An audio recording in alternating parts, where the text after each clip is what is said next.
Hi everyone. Here is my presentation for inquiry-based instruction, and we'll just jump right on into it.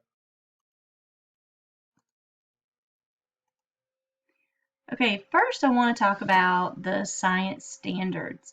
I really liked the National Science Teaching Association's standards and how the topics are in tables by grade band, and then they're further broken down into columns of life science, earth and space science, and physical science.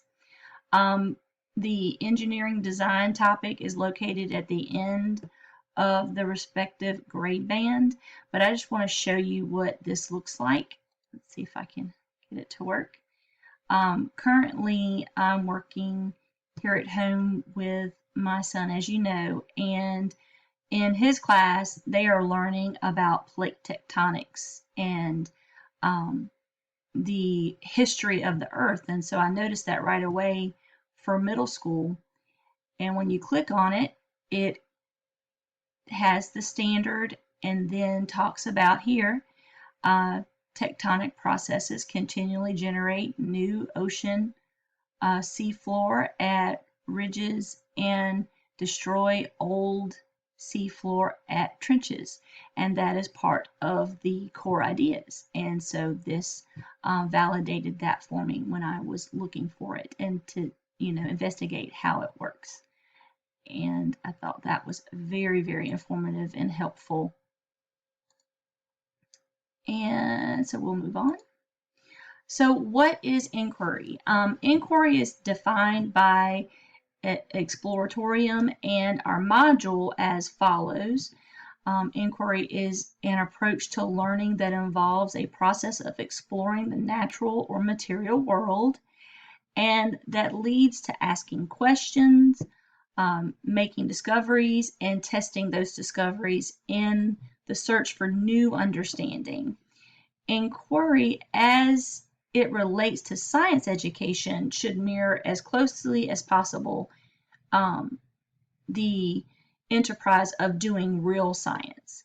And here I got this also from Exploratorium, the inquiry structure for learning science content. And there's inquiry starters.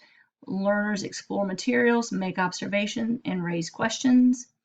Then the next is focused investigation. Learners plan and carry out investigations based on their questions. And then sharing understanding. Learners share their results with each other to further their understanding. And that I adapted from that website. And here are the 4 types of inquiry instruction. Student inquiry. The teacher models and guides the students through one inquiry together. And then the controlled inquiry, the teacher chooses the topic and resources that the students will use to answer the questions. And then guided inquiry, the teacher chooses topics and questions for the students, and then the students design the product or solution to those questions. And then free inquiry is where students take control and they choose their topic, the questions, resources, and discover solutions, and then they share their results with the class. So it's like a gradual release. And here for the implications for teachers, I put that together with possible barriers because I saw that they really work together. Teachers must identify and address potential barriers to inquiry-based instruction. So potential barrier number 1 is time.